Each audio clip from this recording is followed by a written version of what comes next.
parte, tenemos también, en cierto modo, opiniones sobre Cuba que nos gustaría que fueran escuchadas. Las exponemos con respeto y en estos momentos lo que creemos es que Cuba tiene que dar el paso, tiene ya que dar el paso hacia una transición que seguramente será muy parecida a la española, porque de sus propias filas saldrá la persona que tome decisiones importantes como nos ocurrió a nosotros. No hay realmente una oposición que sea capaz en estos momentos de tomar el relevo y por lo tanto tenemos que insistirle a los cubanos, a las autoridades cubanas, de que en estos momentos el país requiere otras cosas. La gente está demandando otras cosas y por eso es importante que se escuche al pueblo cubano. Ustedes están lanzando ese mensaje y las autoridades cubanas están escuchando ese mensaje. Pues espero que sí. No es la primera vez que lo digo, trato de decirlo de la forma menos hiriente posible. No solamente hay que hablar del embargo. Creo que ha llegado el momento en que se escuche lo que la sociedad cubana necesita, y necesita un cambio ya definitivo y trascendental, ¿Qué es lo que al que todos estamos dispuestos a ayudar, porque yo estoy convencido de que si en estos momentos se hiciera un anuncio importante, prácticamente la totalidad del mundo se volcaría en ayudar ese proceso. Era lo que le iba a preguntar, ¿qué es lo que se le puede pedir a la Unión Europea, a Estados Unidos, para ayudar en este proceso? Bueno, yo creo que lo que hay que hacer es, entre unos y otros, tratar de hablar, de convencer, de no hostigar excesivamente, porque creo que al fin y al cabo hay que darle una oportunidad a la palabra, ¿no? Hoy en día ningún proceso democrático sale adelante por la violencia y por lo tanto nosotros creemos que tiene que ser una decisión tomada pausadamente, pero creemos que efectivamente tiene que haber una reflexión profunda de lo que está sucediendo y de lo que la gente pide en las calles. Yo no puedo pretender llegar a Venezuela peleándome con sus autoridades y al mismo tiempo sacar españoles de la cárcel. Eso lo entiende cualquiera. Yo no puedo defender los intereses de una empresa a quien no le pagan si estoy todo el día en un Twitter metiéndome con su ministro de Asuntos Exteriores.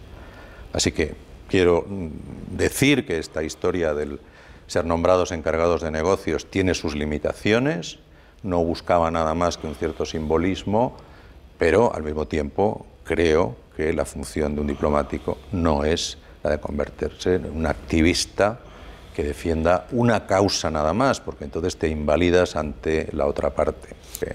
Hubo un momento en el cual el análisis que se hacía es que en Venezuela todo estaba a punto de caer y era posible el pensar en un gobierno inmediato de la oposición. Bueno, yo creo que eso, quizá algunos análisis un tanto precipitados nos llevaron a ver así las cosas, y ahora lo que hace falta es convencerse de que Venezuela solo puede cambiar por la vía electoral y le corresponde a la oposición organizarse si de verdad quiere llegar al poder en Venezuela. Es decir, yo creo que han pasado los momentos de Maduro se tiene que ir y no hay más que hablar de eso. Yo creo que ahora lo importante es que nos demos cuenta de que lo que tiene que suceder es que Venezuela vaya ganando en espacios de democracia y de libertades.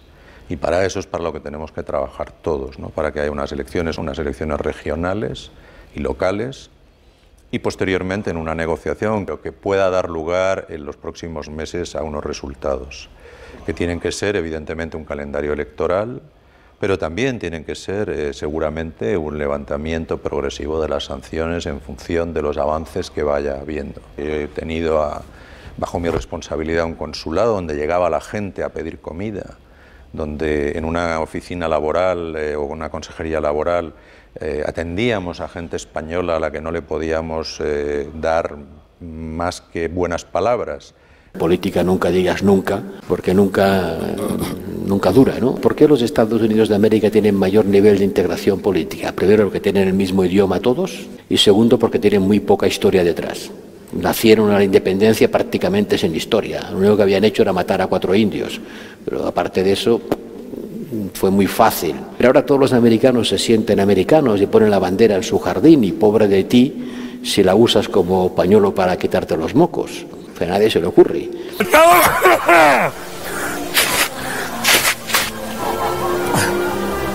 Pero si se le ocurriera a alguien, lo pagaría caro. ¿Por qué? Porque hay un sentimiento identitario desarrollado que soporta la idea de la nación. Los americanos llaman nación a la federación y estados a los estados federados.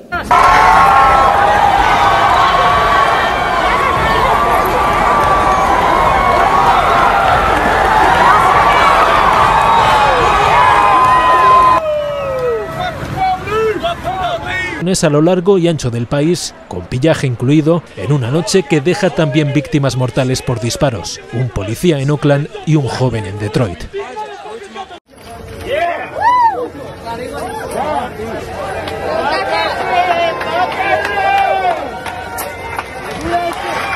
Porque las capacidades de algunos estados, Italia y España, pero también otros, a seguir acumulando deudas no es infinita.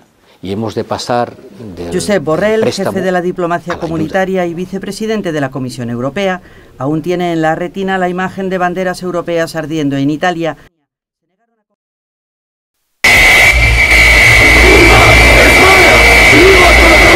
La bandera española pisoteada. En su lugar, en la fachada de... Se han oído gritos de fascistas y contra España.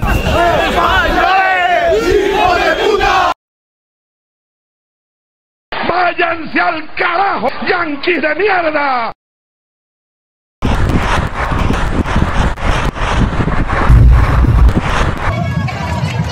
¿Cuál es el verdadero papel de España en América Latina? Hola, ¿qué tal? Bienvenidos a los conversatorios en Casa de América.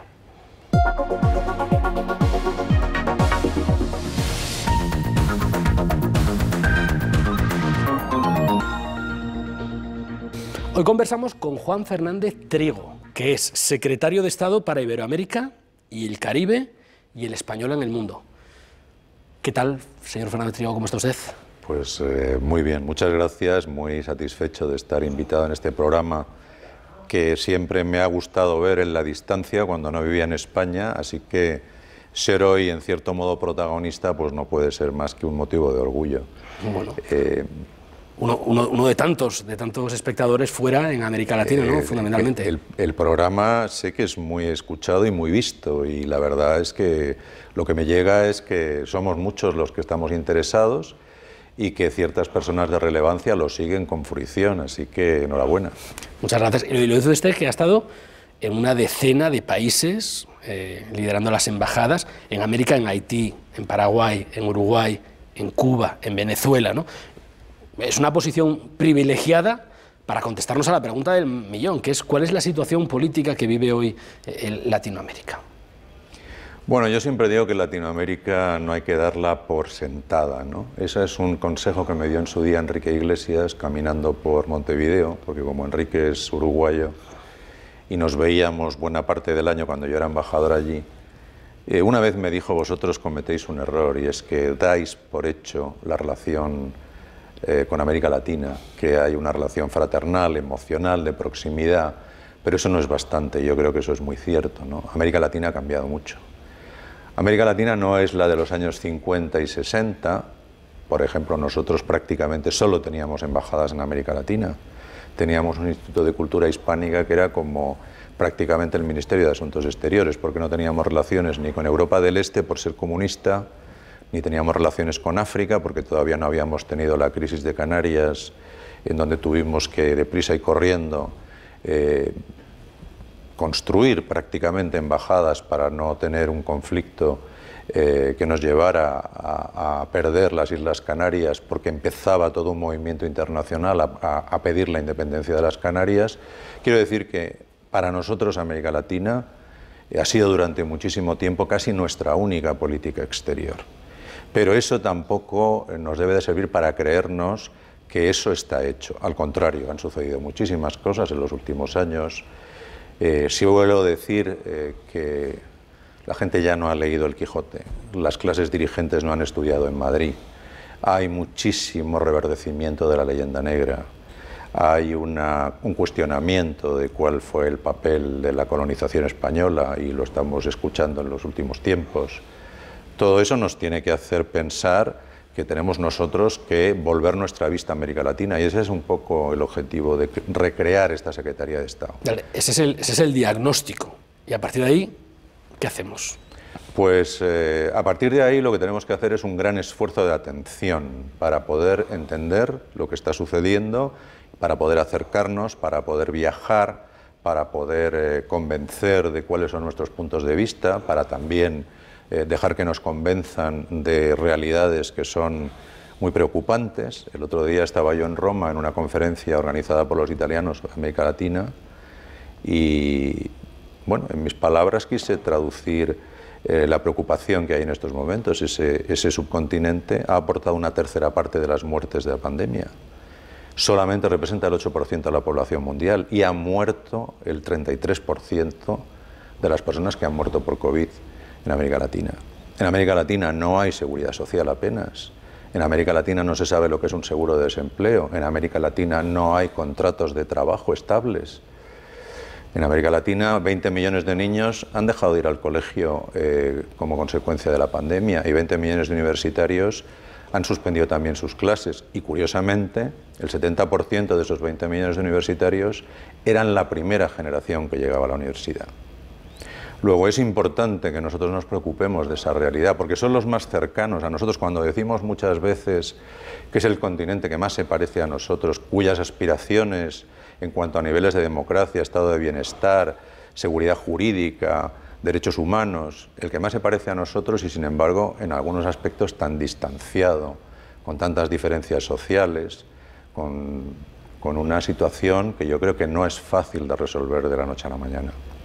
Pero esa es un poco nuestra función, el explicarle al mundo que América Latina necesita atención y debemos de empezar por nosotros mismos y por eso hemos recreado una Secretaría de Estado para dejar claro y patente que queremos ocuparnos y tener una política exterior activa, pero al mismo tiempo, bueno, en la medida de nuestras posibilidades, porque otra de las razones por las que América Latina no es la misma es que ha aparecido la Unión Europea en los últimos 30, 40 años. Hasta entonces América Latina apenas existía para la Unión Europea. Creo que nosotros hemos contribuido a ponerla en el foco, pero no lo suficiente. Y creo que nuestro trabajo consiste también en sensibilizar a los europeos sobre la realidad latinoamericana. Bueno, usted ha estado en varias embajadas americanas, las últimas dos países o dos puntos especialmente sensibles, ¿no? Venezuela y Cuba. En primer lugar, por la cantidad de españoles que hay ahí, más de 100.000 censados en uno y otro país, y en segundo lugar, por la situación política que está atravesando, ¿no? Si le parece, empezamos por Cuba. ¿Cuál es la situación hoy allí? Bueno, Cuba es un país que para nosotros no es cualquier cosa, por decirlo de una forma un tanto coloquial, ¿no? Pero es que además hemos tenido una historia muy particular con Cuba. Hemos tenido 3 guerras civiles en el siglo XIX con Cuba y, sin embargo, los españoles siempre han sido muy queridos en Cuba. Y los españoles, cuando tenían que abandonar Cuba porque la habíamos perdido, no querían subir a los barcos, a los soldados había que forzarlos para que volvieran a España. A lo largo del siglo XIX ha habido unas oleadas de inmigrantes importantísimas. Entre 1870 y 1920 entran 700.000 españoles en Cuba. Contribuyen a su riqueza y a su enriquecimiento cultural. Y luego llega la revolución, y en la revolución tampoco nos desentendemos de Cuba. Cuando se nos pide que nos sumemos al bloqueo, acabando con el vuelo de Iberia, que era en esos momentos el único punto de conexión que existía entre Cuba y el exterior, aquí se dice que Cuba es un asunto de familia y que no vamos a abandonarlos. Y se dice además por un régimen que no tiene nada que ver con el régimen revolucionario que se ha instaurado en esos momentos, a principios de los 60. Hemos tenido a lo largo de todo este tiempo una actitud extraordinariamente solidaria con ellos, pero también, y siempre se lo digo a ellos, la solidaridad tiene una doble parte.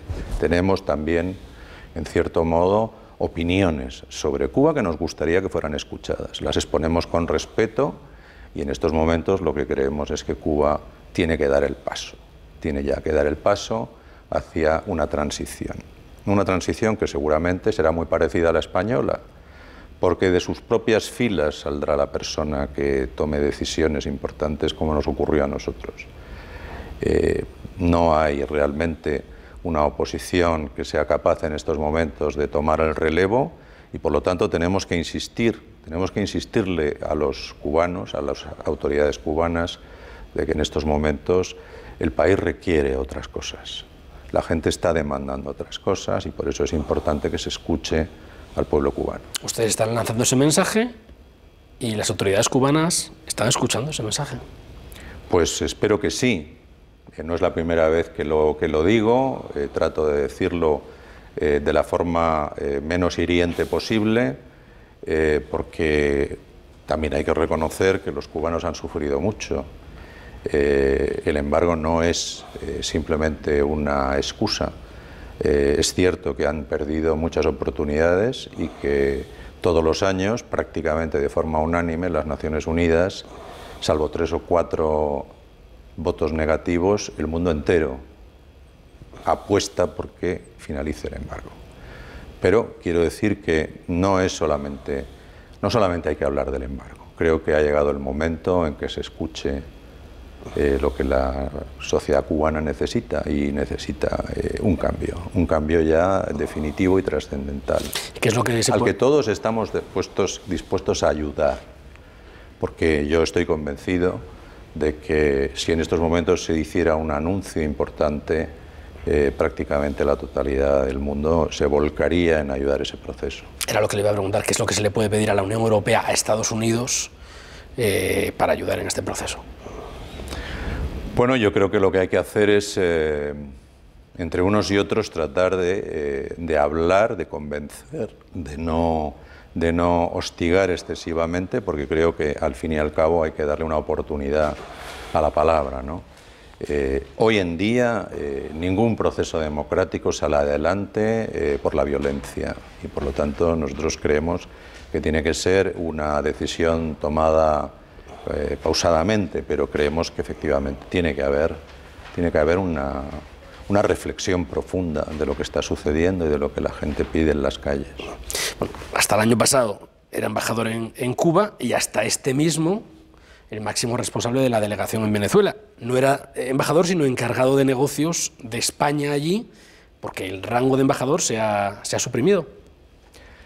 Bueno, digamos que la Unión Europea tomamos la decisión en el momento en que se produjeron las elecciones presidenciales en 2018 y después los acontecimientos que siguieron a eso en el 2019, que había que lanzar un mensaje de rechazo a esas elecciones y por lo tanto se decidió rebajar el nivel de los jefes de misión a encargado de negocios. En estos momentos, además de España, Italia, Holanda, la propia delegación de la Unión Europea está dirigida por un encargado de negocios.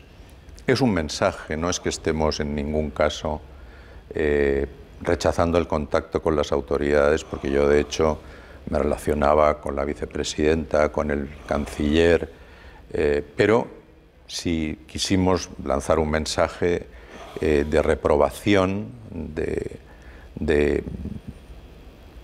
de reconsideración de la posición que debía de tener la comunidad internacional que rechazaba ese proceso electoral, el modo de estar en el país. Dicho esto, también tengo que decir que yo no creo que los embajadores o los diplomáticos tengamos que ser aguerridos luchadores en contra del país que nos recibe. Esa no es la función de un diplomático.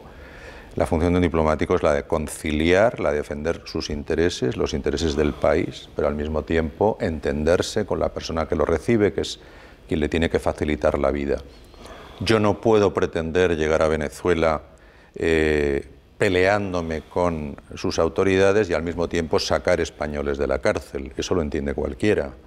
Yo no puedo defender los intereses de una empresa a quien no le pagan si estoy todo el día en un Twitter metiéndome con su ministro de Asuntos Exteriores. Así que quiero decir que esta historia del ser nombrados encargados de negocios tiene sus limitaciones, no buscaba nada más que un cierto simbolismo, pero al mismo tiempo creo que la función de un diplomático no es la de convertirse en un activista que defienda una causa nada más, porque entonces te invalidas ante la otra parte. Hasta este mismo verano era diplomático, era el líder de la embajada en Venezuela. ¿Cuál es el paisaje político que pudo ver allí en primera fila? Bueno, lo primero que tengo que decir es que hay una especie extraña, ¿no?, de convicción de que Venezuela es como algo parecido a Siria o Irak. Me ha pasado que hay personas que cuando llegaban a Caracas se quedaban sorprendidas de que allí pues no hubiera tiros por la calle, de que hubiera, en fin, un mínimo de orden.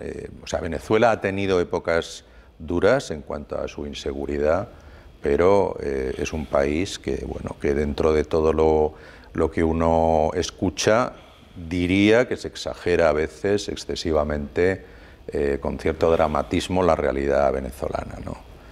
En Venezuela, hay que decirlo todo, Juan Guaidó se pasea por las calles. Capriles se pasea por las calles. No es un estado en el cual haya una situación en donde los opositores no tengan una existencia, por supuesto, muy limitada, muy vigilada, vamos a reconocerlo todo, pero...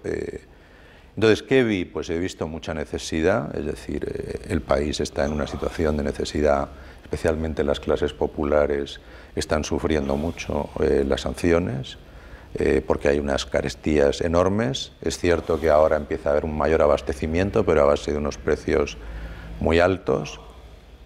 Pero luego, por otra parte, pues cuando he llegado, me ha parecido que estábamos en una posición de reconsideración todos de las cosas que no habíamos hecho bien. Es decir, yo creo que hubo un momento en el cual el análisis que se hacía es que en Venezuela todo estaba a punto de caer y era posible el pensar en un gobierno inmediato de la oposición. Bueno, yo creo que eso, quizá algunos análisis un tanto precipitados nos llevaron a ver así las cosas.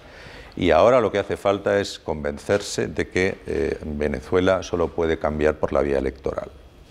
Y le corresponde a la oposición organizarse si de verdad quiere llegar al poder en Venezuela. Es decir, yo creo que han pasado los momentos de Maduro se tiene que ir y no hay más que hablar de eso. Yo creo que ahora lo importante es que nos demos cuenta de que lo que tiene que suceder es que Venezuela vaya ganando en espacios de democracia y de libertades. Y para eso es para lo que tenemos que trabajar todos, ¿no? Para que haya unas elecciones como va a haber ahora en noviembre, unas elecciones regionales y locales, y posteriormente en una negociación que en estos momentos se ha iniciado bajo los auspicios del gobierno noruego en México, coyunturalmente paralizada, pero que pueda dar lugar en los próximos meses a unos resultados que tienen que ser evidentemente un calendario electoral, pero también tienen que ser seguramente un levantamiento progresivo de las sanciones en función de los avances que vaya habiendo. Venezuela necesita respirar, la gente está sufriendo, la gente de la calle, la que no tiene medios, la que no pudo sacar su dinero. Hay mucho venezolano sufriendo, y lo digo porque he tenido bajo mi responsabilidad un consulado donde llegaba la gente a pedir comida, donde en una oficina laboral o una consejería laboral atendíamos a gente española a la que no le podíamos dar más que buenas palabras. Entonces la situación es grave desde el punto de vista de la subsistencia de la gente más necesitada, y yo creo que hace falta que todos cedan en sus posiciones y que ese país se reencauce. Pero siempre bajo el diálogo, la negociación y los procesos electorales. Yo creo que basta de pensar que a la gente se la echa a golpe de golpes de Estado, porque yo creo que en algún momento pues hemos pecado un poco de creer que esto iba a ser cosa de 2 días. Yo creo que, siendo un observador de la realidad desde el interior, lo que hay que decir es que las cosas no son tan sencillas como se nos ha dicho. De hecho, 5 millones de personas se han ido del país. 5 millones de personas que quizá con su voto hubieran conseguido unos cambios, pero hoy en día quizá esos cambios estén, en cierto modo, un poco más alejados, ¿no? Yo creo que hay que empezar a hablar de eso, ¿no? De que cómo ganamos espacios para la democracia. En los conversatorios en Casa de América hemos tenido en los últimos meses a 2 expresidentes del gobierno, a Felipe González y a José Luis Rodríguez Zapatero, 2 líderes del mismo partido, con 2 visiones muy diferentes de la situación en Venezuela. Sí, sé de las opiniones de los dos, pero yo quiero hablar de las mías, ¿no? Y las mías son que no creo que en estos momentos estemos igual que hace 4 o 5 años, cuando había manifestaciones en la calle, cuando el propio Enrique Capriles perdió por solo un punto de diferencia ante Nicolás Maduro en el año 2013. Yo creo que, siendo realistas, hoy, ojalá me equivoque, pero creo que las cosas, como van a tardar más, es importante que lo que consigamos es espacios de democracia. Si ahora hay unas elecciones regionales, pues conseguir que haya más gobernadores de distintas opciones políticas, que haya más concejales, que haya más asambleístas regionales, que haya un reparto de poder y que, por lo tanto, el país se vaya tranquilizando. En los últimos días ha hablado el presidente de la Comisión de Exteriores del Senado, el demócrata Bob Menéndez, que se ha mostrado profundamente preocupado de que España adopte lo que él considera puntos de vista que están fuera de la democracia y fuera de las disposiciones en materia de derechos humanos. Ya le ha contestado el ministro de Exteriores. ¿Cómo son las relaciones sobre Latinoamérica entre España y Estados Unidos? Bueno, entre España y Estados Unidos yo creo que las relaciones son menos alejadas de lo que puede parecer. Otra cosa es que haya determinados congresistas, especialmente en Florida, que tienen una visión un tanto parcial de la realidad y, en mi opinión, pues un tanto equivocada, y la prueba está en que llevan 60 años predicando que el embargo va a acabar con los castristas, y me parece que, de momento,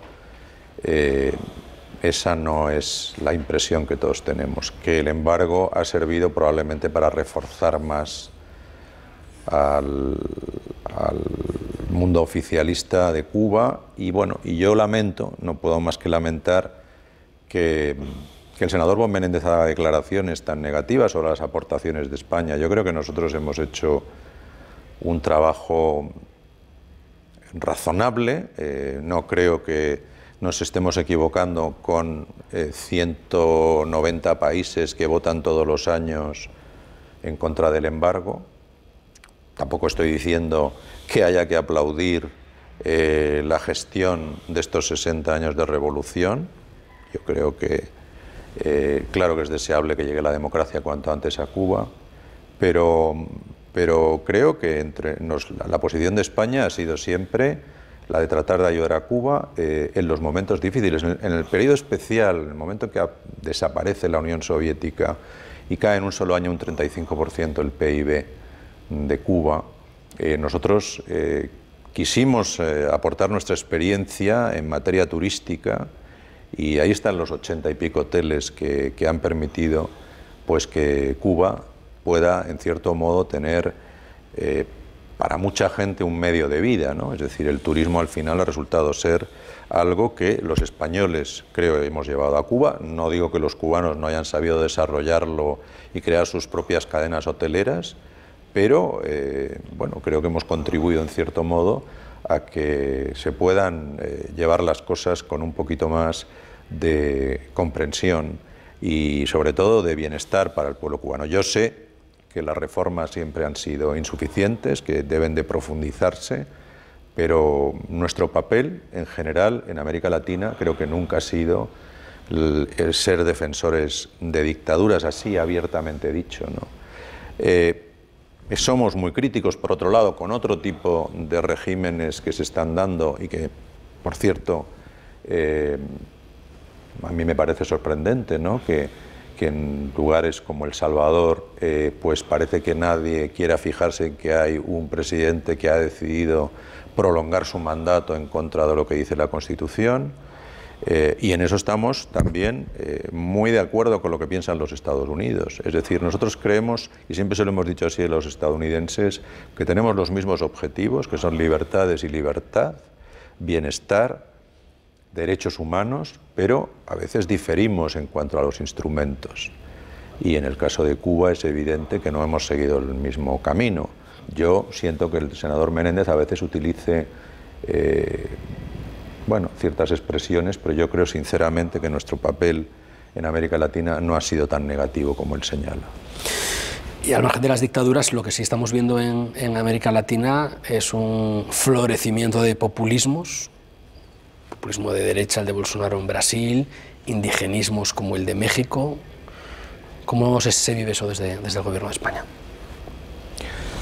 Bueno, yo creo que con preocupación, porque claro, el populismo en el fondo no es más que una forma de tratar de, en cierto modo, presentar soluciones muy poco viables y muy poco fructíferas en nombre del voto popular, ¿no? Es decir, normalmente se dice o se viene a decir, en resumidas cuentas, yo tengo el voto de la gente, he llegado al poder, ahora puedo hacer lo que quiera, y la democracia es algo más que te elijan, es el respetar una serie de equilibrios que me parecen muy importantes para que los poderes públicos puedan, en cierto modo, trabajar en favor realmente del pueblo, ¿no?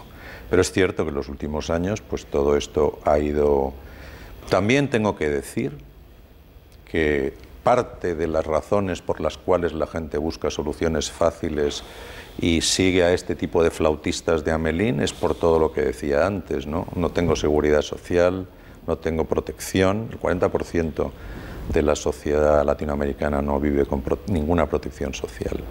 Entonces, si no tengo educación, si realmente estoy acostumbrado a ver cómo las personas pudientes, el tipo de vida que llevan al lado de la mía, pues al final no puede extrañarnos que la gente busque esas soluciones fáciles, ¿no? Y que se entregue en manos de ese tipo de personas que llegan, por otra parte, con un discurso del yo me atrevo a decir lo que pensamos todos y nadie dice por corrección política, ¿no? Eso también tiene cierto atractivo, pero bueno, eso no solamente ha pasado en América Latina, nos ha pasado en Estados Unidos, a sorpresa de todos, y no descarto que no nos siga sucediendo en Europa. Es decir, bueno, además de ser secretario de Estado para Iberoamérica y el Caribe, tiene otra rama más que es para el español en el mundo, lo que antes era la España global o una evolución de esta, lo que antes era la marca España, que luego fuera España global y ahora el español en el mundo, es decir, la imagen de España en el mundo. No exactamente. Es algo quizá más orientado hacia la defensa de la lengua española en el mundo. Es decir, es cierto que el español nos ha bendecido en el sentido de que hoy en día casi 600 millones de personas están hablando el español. Por supuesto que eso obedece a una realidad geográfica y a una realidad histórica. Nosotros fuimos a América y por eso América habla español. Ahora bien, esa prosperidad que ha tenido el español en los últimos 30 o 40 años, y hay que decir que, en fin, que es la segunda lengua materna hablada en el mundo, por 490 millones de personas, todo eso hay que encauzarlo. Todo eso no simplemente hay que vivir de ello, sino simplemente saber a dónde vamos y tratar de remar todos en la misma dirección. Las academias de la lengua tienen una competencia que es la del cuidar y proteger la lengua española. El Instituto Cervantes se preocupa sobre todo de difundir el aprendizaje del español. Bueno, nosotros, por ejemplo, podemos dirigir una acción en un doble sentido. Por un lado, que determinadas áreas geográficas se interesen o asuman el español. Por ejemplo, se me ocurre en el Caribe anglófono, tan próximo al mundo hispano, pero tan alejado en materia lingüística. Ahí podríamos hacer quizá toda una acción de introducir en secundaria el español. en otras regiones. China, por ejemplo, en estos momentos también está haciendo un gran esfuerzo por introducir el español en secundaria. Bueno, y luego por otro, y este es lo más importante, y ahí en esto coincidimos con otra serie de ministerios y sobre todo con el Ministerio de Economía. En estos momentos se está jugando el futuro del poder lingüístico, es decir, es importante que en el mundo digital introduzcamos el español como una lengua importante para que en aquellos centros de poder, porque la lengua tiene mucho que ver con la influencia política y con el poder, el español tenga el lugar que le corresponde. Si tú metes el dedo en el buscador de Google y te salen un montón de artículos en inglés, es por algo, porque la lengua que está metida ahí es el inglés. Si nosotros introducimos el español y conseguimos que las producciones científicas esté el español reconocido, pues podemos seguramente darle un impulso mucho mayor que el que tiene hoy. Pues se nos ha pasado esta media hora volando. Señor Fernández Trigo, Juan Fernández Trigo, secretario de Estado para Iberoamérica, el Caribe y el español en el mundo. Muchas gracias por estar en estos conversatorios en Casa de América y hasta una próxima ocasión. Muchísimas gracias y ha sido un placer poder contar algo de lo que hacemos en la Secretaría de Estado. Así que muchas gracias. A ustedes les esperamos aquí, dentro de una semana, el mismo día, a la misma hora. Seguiremos conversando.